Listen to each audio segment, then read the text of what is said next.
How would you like to watch a game from way up there? All you need is a good set of binoculars. Number 1, Dubois at number 4, Hulett. First quarter, Dubois wearing the white. This is the opening kickoff, and the visitors got to work immediately. Sterling Baker picks up the ball at about the 7. He's trying to bring it back, gets tripped up some, but manages to stay on his feet.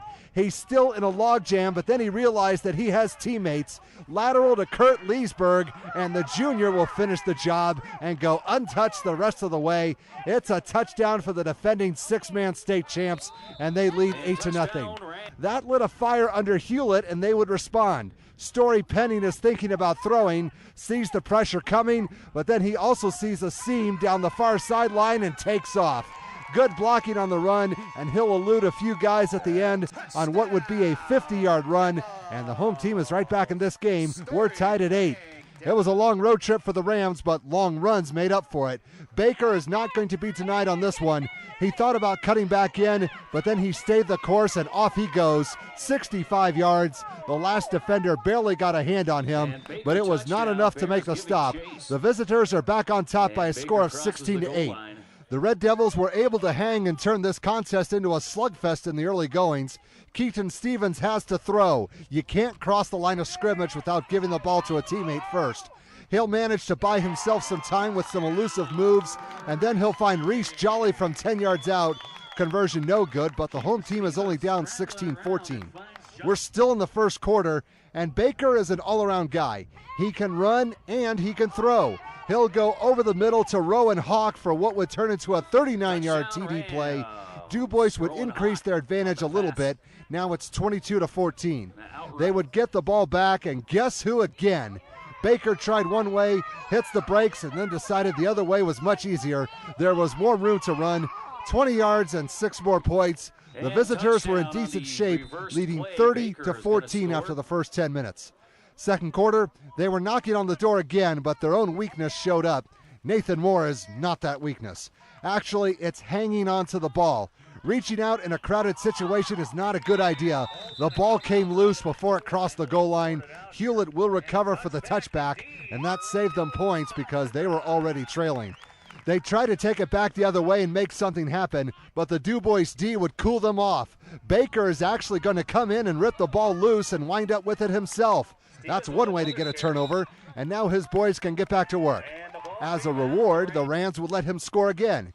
2 yards is too easy, although he tried to make that look more difficult than what it was. Now the scoreboard reads 38-14. On their next possession, Baker with the ball again, but he wants to spread the love. He's going deep for 30 yards and hits Walker Caraiko in the process, who will haul it in for another score. The Chants were taking command of this one, up 44-14. The fire was not out yet for the Red Devils, but they had to take a risk.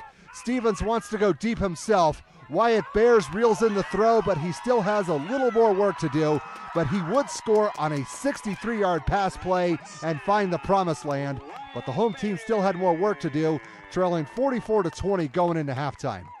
Third quarter, the long ball worked before for the home team, so why not try it again? One problem, the opposition was ready for it this time.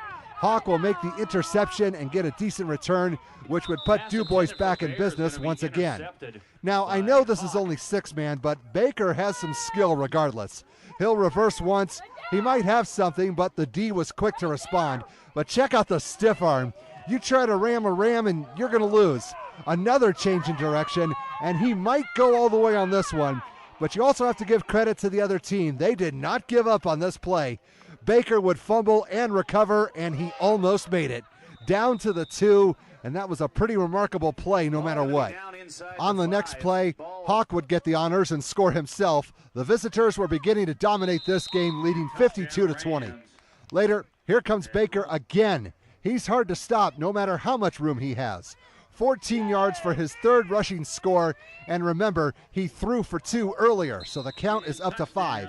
Dubois would have the score tripled up, leading 60-20 going into the last 10 minutes. Fourth quarter, the game may have been over on the scoreboard, but credit to the Red Devils. They did not pack it in, but they had to work for it.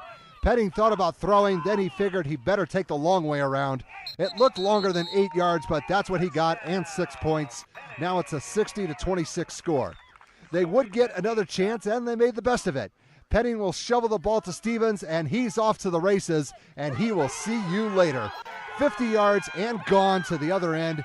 If only they did plays like that earlier, the score would be closer. But 60-32 is not bad in six-man, really.